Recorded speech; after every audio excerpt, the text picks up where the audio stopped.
Welcome to TV20 News. We are Cleveland. I'm Leah Haslage. A school in the Larchmere neighborhood for medically fragile kids is getting a new home, and we sent TV20 reporter Dan Monroe to cover the groundbreaking of the new Sunbeam School. The trucks are already out and working on this warm summer morning as people gathered outside the current home of the Sunbeam School, waiting for the ceremony to mark the official groundbreaking of the new school. Principal Katrinka Dean told me what makes Sunbeam School and its students so special. All the children that go here have the privilege of working together and showing empathy and compassion for each other. Our special education as well as our regular education children work here together in meeting the challenges that our teachers bring forth and are engaged in very exciting educational experiences. Cleveland Metropolitan School District CEO Eric Gordon says that at 96 years old, the best days of the old Sunbeam School are behind them, and it's time to start fresh with a new school that can meet the ever-changing needs of its students. Sunbeam's of particular importance not only to the Larchmere community but to the entire city because it not only serves neighborhood kids but also our medically fragile students. And so we have a lot of specialized services in an antiquated school building. This new school building will be a 21st century specialized service serving multiple medically fragile kids and neighborhood kids together. Speaking at the groundbreaking ceremony, Cleveland Mayor Frank Jackson said Sunbeam School is an example of how anyone, regardless of what challenges they may face, can receive a quality education. This school is really a school that talks about how we believe in educating all of our children, and educating our children in a way that everyone has an opportunity to be successful in life. So again, congratulations and thanks to everybody who made this possible. Because this is an active construction site, the groundbreaking had to be simulated. Afterwards, a new sign was unveiled with a rendering of what the new Sunbeam School will look like. Kindergarten teacher April Nagorski says that even though there is construction going on, come the first day of school, it will be business as usual. It has to be business as normal. There's no other way to do it. Because it's about teaching and learning. It's always going to be about teaching and learning and supporting our students so that they can make the achievements that they come here to make, that their parents expect us to deliver for them. At the site of the new Sunbeam Elementary School, for TV20, I'm Dan Monroe. A new street surfacing project is underway in the city of Cleveland over on Raymond Street off East 93rd. Cleveland Mayor Frank Jackson says this project is part of the city's residential road resurfacing plan. This area is an area where you can see is a heavy residential area, and we are doing residential resurfacing. This street, Raymond, will cost about $140,000 to resurface. It's part of our $12 million resurfacing program for residential streets in the neighborhoods of the city of Cleveland. And we'll be doing this year over 80 streets throughout the city of Cleveland in every neighborhood. Ward 6 Councilman Blaine Griffin says it's because of the passage of Issue 32 that the residents of Raymond Street are getting this much-needed road repair. Ward 6 has $1.5 million worth of resurfacing dollars going on throughout the ward. And I'm happy as for the residents of Raymond. Because of the passage of Issue 32, we're able to do work on streets like this in distressed neighborhoods. And what I was excited about is as we walked through the neighborhoods, a lot of the people on Raymond said it's been a long time since they had their streets repaved. As the asphalt trucks and dump trucks took over Raymond Street, it caused a bit of an inconvenience, but the residents don't seem to mind. They are happy to be getting a new road. We're just excited about the entire project and glad that money can be reinvested into the neighborhoods. And we think that's very important. And we appreciate all the hard work and all of the labor that goes into it. You know, Pastor Hill, your father, is a well-known person in this community. He has a church down on Kinsman, and this street is Raymond Avenue with the secondary name of Joe and Sarah Hill Way. That's right. Councilman Zach Reed held an all-important community meeting for the residents of his ward to discuss topics of violence and safety in the community. Councilman Reed gave those in attendance one instruction for the meeting. But tonight I want us to gripe. I want you to complain as hard and as vigorous as you possibly can about the situation of the safety here on the southeast side of the city of Cleveland. Councilman Reed says the number of homicides in Cleveland, and especially in his ward, are staggering. To lead the discussion, Deputy Chief Wayne Drummond, along with district captains, not only spoke with the community members, but more importantly, they listened. Now you got these people that's selling dope and posted up at these stores, 93rd and Mass, right up right here on 131st. Can you get in there?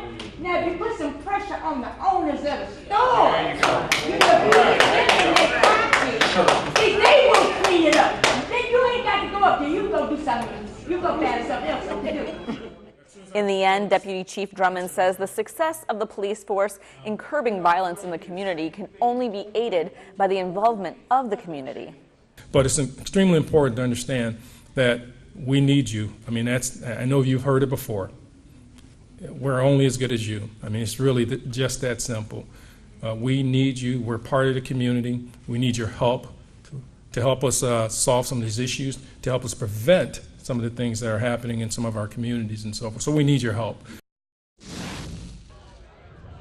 The Cleveland chapter of the Entrepreneurs Organization, or EO for short, kicked off the start of their calendar year with a party at Club Forward in the East Bank of the Flats. Keith Strauss, chapter president, says the organization is a great way to connect entrepreneurs with their peers throughout the Cleveland area.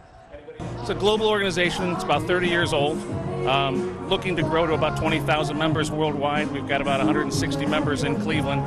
It's a peer group. It's an opportunity to learn. It's a place to go where entrepreneurs don't really get a lot of help from necessarily the government or maybe even their peers, the people they grew up with. So we have small groups that we get together and strategize things, and then there's big learning opportunities like today. Carmen Fiorelli is the learning chair for the EO Cleveland, and he says the theme of this get-together and the theme of EO Cleveland's year going forward is about being a superhero that you are. The theme is a kind of a superhero theme, but it's called Rise to the Challenge. So each and every day as we wake up, we go to work, we do what we're supposed to do, but we evoke the best that we have within us to rise above. And rise into the challenge is what it's about every day. And anything you do, if you want to succeed, you want to be successful, you want to be a little bit better than the rest and on the cutting edge, then you've really got to put in that extra effort. And everybody here supports that. Cleveland Mayor Frank Jackson stopped by the celebration, giving his own advice to the crowd about dealing with challenges. And that is what helps define your leadership, helps define your organization, because your organization will have a personality and have a character, and how it responds to challenges or how it gets ahead of challenges to minimize them. That is what's important. For more information on the Cleveland chapter of the Entrepreneurs Organization, visit their website at eonetwork.org/Cleveland. Development and improvements around the city are very important to the quality of life for all residents, especially children. The City of Cleveland held a ribbon cutting at Mill Creek Falls Family Park to unveil a new and improved space in the Warner and Turney neighborhood. Here's more on the story with TV20 reporter Christian Patterson. This is, I think, this would be one of our newest parks, because again, it was a tot lot. Well, now it's a park, and I think that's what the goal was, from the beginning, was to make it a park for young people to have a fun and safe place to play.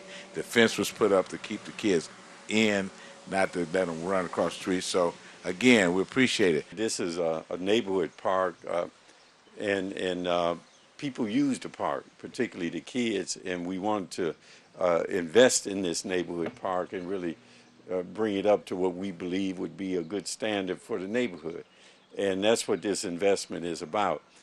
Mill Creek Falls Family Park and Tot Lot has been in existence since 1959. But for a number of years, the playground equipment hasn't been up to par. Now, thanks to the City of Cleveland, Councilman Zach Reed, Slavic Village Development, and the Hershey Foundation, families in the Warner Turney neighborhood will have a safe and fun place for outdoor activities. Well, for this particular community, parks are absolutely vital in terms of bringing all sorts of different folks together. So for example, Slavic Village as a whole, and certainly the Warner Turney Mill Creek Falls neighborhood, is extremely diverse. But the older residents tend to be white. They're the folks who've been here for decades. Our newer residents tend to be African American, and they've got kids. And so this provides an opportunity for folks of different ages and ethnicities to come together in a safe, fun space where they can have festivals and other activities to help build community. The new park will offer brand new playground equipment, a swing set, rubberized playground surfacing, benches, and trash receptacles. Neighborhood residents couldn't be more satisfied with the outcome. For years, people said we couldn't get nothing, but we did work together. We got it done. Thanks to the councilman, the mayor, and the director, we did a lot of good. Reporting from Mill Creek Falls Family Park, I'm Christian Patterson for TV20. We are Cleveland. Thanks, Christian. When we return, we'll learn how NASA is educating our youth and what location is the latest to get a Cleveland script sign. We'll be right back with more TV20 News. Alvin and the Chipmunks want to remind you, bacteria can hide in food and make you ill. Wow. But you can keep bacteria from ruining your day with 4 simple steps. Clean. I'm waiting for the rinse cycle. Separate. Cook. Fire in the hole! And chill. We chipmunks are notoriously tidy.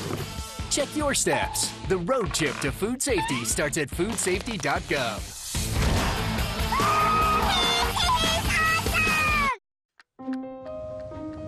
You make me wear my bike helmet. Taught me never to run with scissors. You tell me to stay away from drugs. To always buckle my seatbelt. And to follow the swimming rules. You're always looking out for me and trying to keep me safe.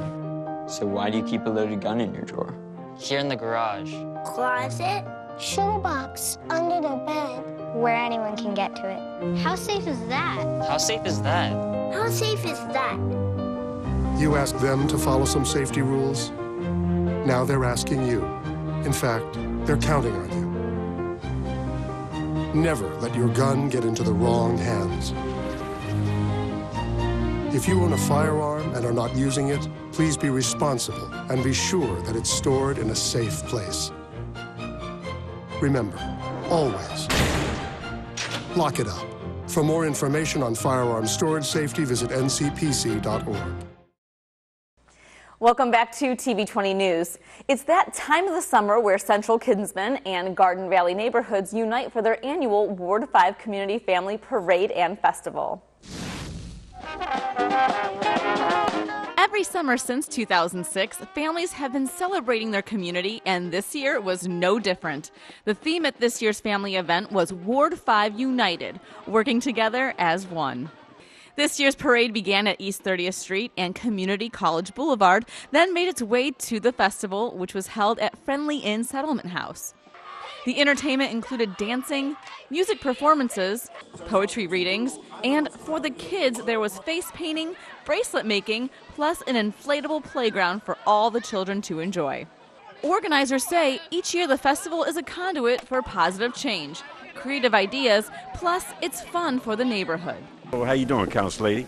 I'm great, man. I'm great. And to be interviewed by you, is this a future career aspiration? I don't know. I don't think so. But why don't you tell us about your parade? Well, this is our 11th annual parade and our 12th festival today, and we're here in front of Tri-C. We got all of our community partners and friends, Friendly Inn, Burtonville Car, of course the mayor's here with us, lots of elected officials and candidates. You know, every organization you can think of in Central and throughout the greater community.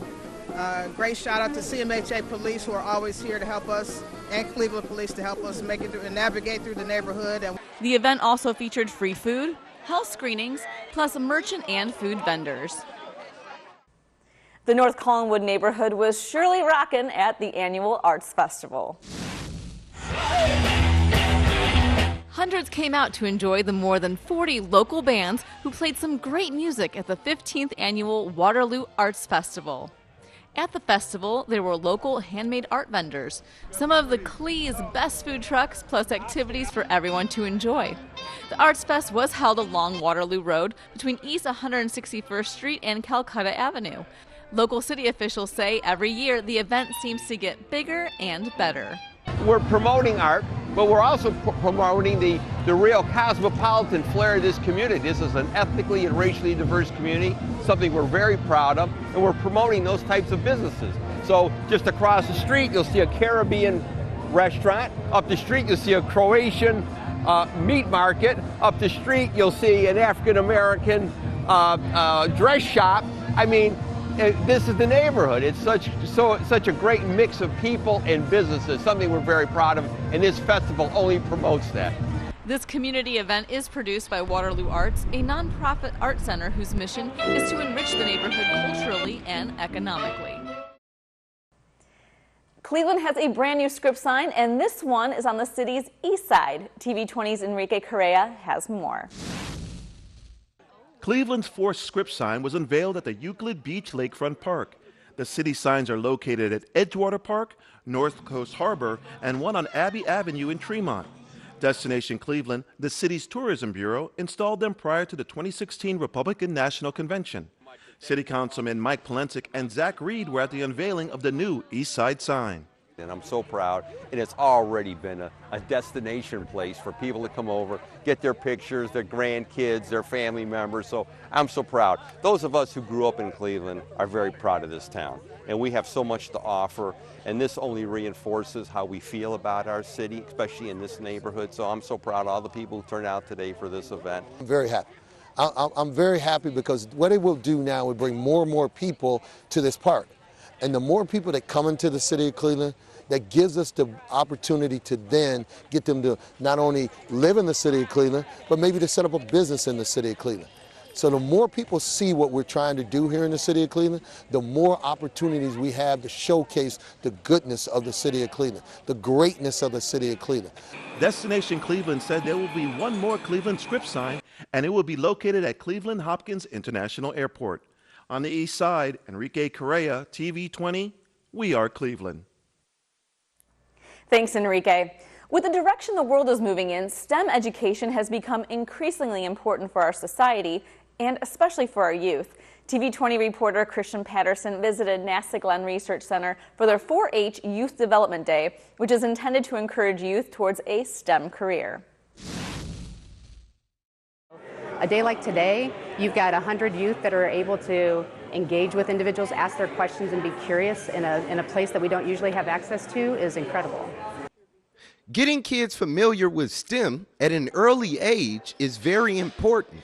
A lot of times we wait a little bit too late when they're in high school, so as students of younger age, especially middle school, can understand what STEM is, because a lot of students are afraid of it, and we just want to let them know you can have fun with it, you can become involved with it, and these careers are open to you, and that way they're allowed to make some smart decisions before they actually get to high school.